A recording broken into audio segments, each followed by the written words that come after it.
या कुक्षि विवरे कृत्वा स्वयं रक्षति सर्वतः नमामि जननीं देवीं परां प्रकृतिरूपिणीं कृच्छेण महता देव्या धारितोऽहं यदोदरे तत्प्रसादात् जगद्दृष्टं मातुर्नित्यं नमोऽस्तु ते।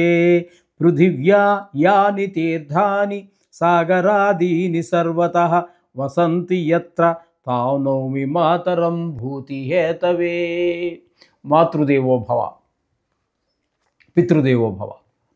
ఇప్పుడు మనము నవంబర్ నెల 2025 సంవత్సరం గోచార ఫలితాలు ద్వాదశ రాశుల వారికి ఎలా ఉన్నాయో తెలుసుకునే ప్రయత్నం చేద్దాము.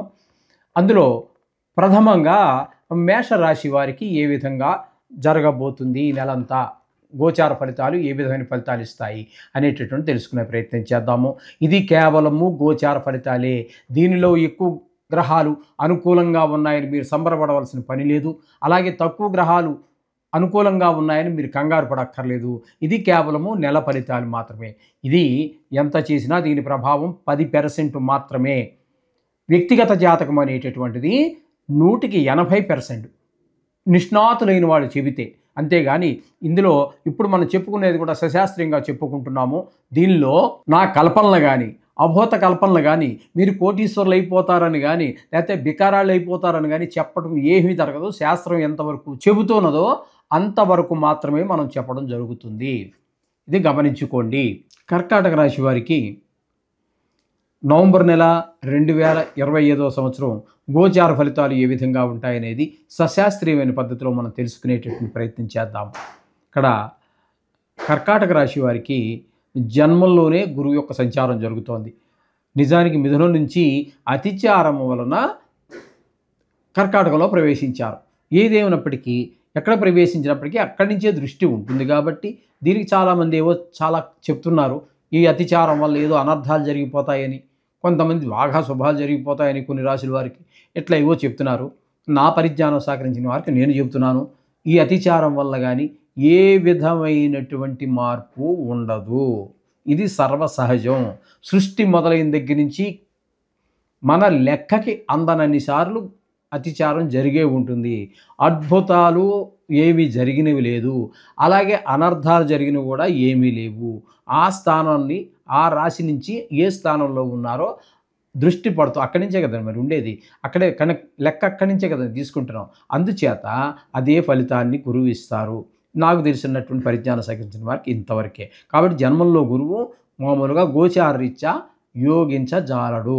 కాబట్టి ఇక్కడ మన యొక్క ఆలోచన కానీ ప్రవర్తన కానీ అంత మంచిగా ఉండేటటువంటి అవకాశం లేదు. ఒకవేళ మంచిగా ఉన్నా లోపల ఆలోచనలు ఎవరు పసిగట్టగలరండి? తను మాత్రమే పసిగట్టగలుగుతారు. కాబట్టి ఇక్కడ మంచి ఆలోచనలు కూడా వచ్చేటటువంటి అవకాశం లేదు ఈ గురువు జన్మంలో ఉన్న కారణంగా. తదుపరి ద్వితీయ స్థానంలో కేతుగ్రహ సంచారము కుటుంబంలో ఒక ఆహ్లాదం లేనటువంటి పరిస్థితి ఏర్పడుతూ ఉంటుంది. ధనానికి లోటు ఏర్పడుతూ ఉంటుంది. మాటలో కూడా కఠినత్వం, ఒక చక్కటిగా మాట్లాడడం, ఏదో నోరు మాట్లాడుతూ నొసలు వెక్కి చేస్తూ ఉంటుందంటారు చూసారా, ఆ విధమైన మాటలు మాట్లాడడం, ఇలాంటివన్నీ కూడా జరుగుతూ ఉంటాయి ఈ కేతు వల్ల. ఇకపోతే శుక్రగ్రహ సంచారం తీసుకున్నట్టయితే తృతీయ, చతుర్థ, పంచమ స్థానాల్లో సంచారం చేస్తున్నాడు. తృతీయంలో ఒక 2 రోజులు, చతుర్థంలో ఒక 24 రోజులు, పంచమంలో 4 రోజులు సంచారం చేస్తున్నారు. ఈ 3 స్థానాలలోనూ కూడా తృతీయ, చతుర్థ, పంచమ స్థానాలు మూడిట్లో కూడా చక్కటి ఫలితాలను ఇస్తున్నాడు.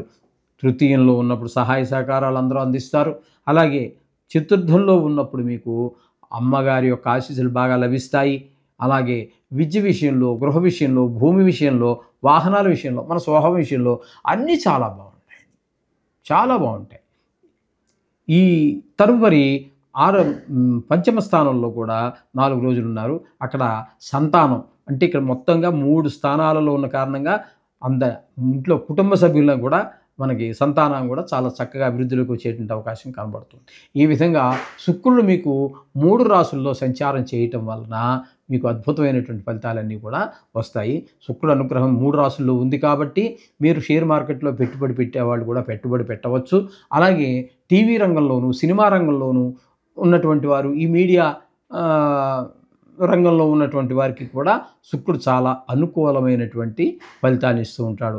ఇంకొక విషయం ఏంటంటే శుక్రుడు ఎవరికి అయితే గోచార అది ఆ జాతకంలో కూడా శుక్రుడు ఎవరికైతే అనుకూలంగా ఉంటారో వారందరూ కూడా ఎప్పుడూ ఒక స్టేటస్ మెయింటైన్ చేయటము, ఎవర్ గ్రీన్‌లా ఉండటము, కొంచెం అలంకార ప్రియత్వం ఇట్లాంటివన్నీ కూడా చాలా సుగుణాలు అందులోకి లలిత కళల్లో దేనిలో దానిలో ప్రవేశం ఉండటం ఇట్లాంటి సుగుణాలు చాలా ఉంటూ ఉంటాయి శుక్రగ్రహం వల్ల.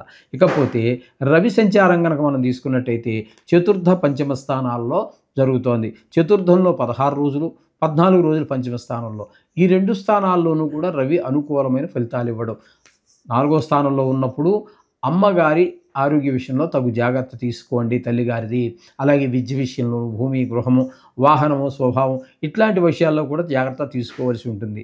రవి మీకు ఇక్కడ అంటే ఈ రియల్ ఎస్టేట్ వ్యాపారం చేసేవారికి అనుకూలమైన ఫలితాలు ఇవ్వజాలడు.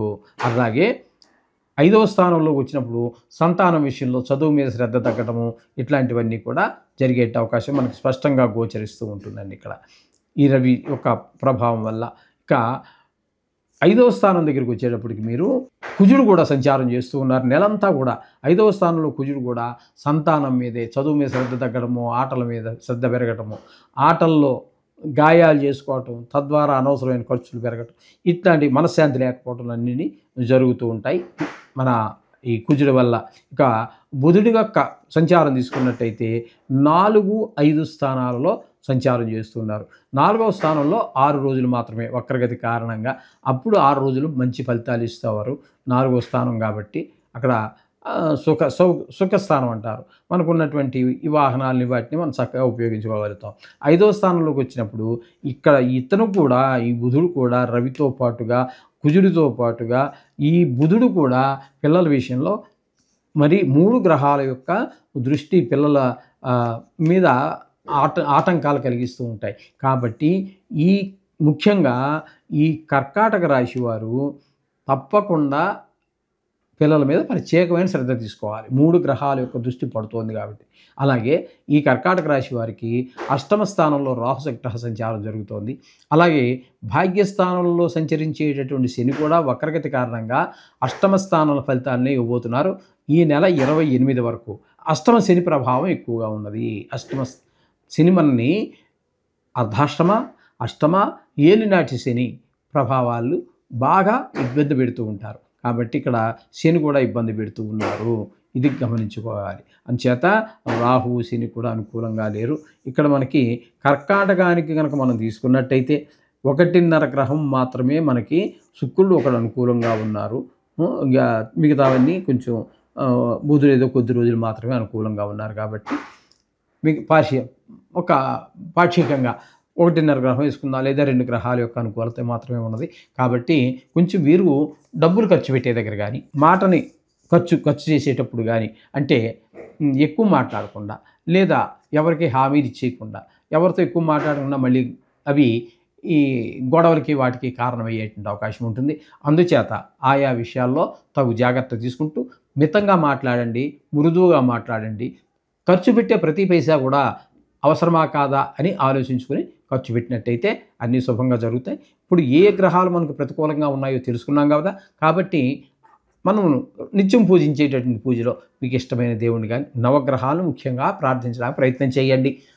దానికి ప్రత్యామ్నాయాలుగా చెప్పినటువంటివే కానీ నవగ్రహాలు కేవలము మనం నడిపించడానికి ఉన్నటువంటివి, మన తలరాతని ఏ విధంగా రాశాడో బ్రహ్మగారు ఆ విధంగా నడిపించడానికి ఉన్నటువంటివి నవగ్రహాలు. కాబట్టి మీరు ఈ విధంగా ఈ నవగ్రహాలు ప్రార్థించినట్టయితే రోజు వీలుంటే పూజ అయిపోయిన తర్వాత గుడికి కూడా వెళ్ళిన దగ్గరలో ఉంటే నవగ్రహాలు ప్రదర్శన చేయండి. తర్వాత ప్రధాన దేవుని దర్శనం చేసుకోండి. సమస్త దోషాలు తొలగిపోతాయి. శుభం భూయాత్.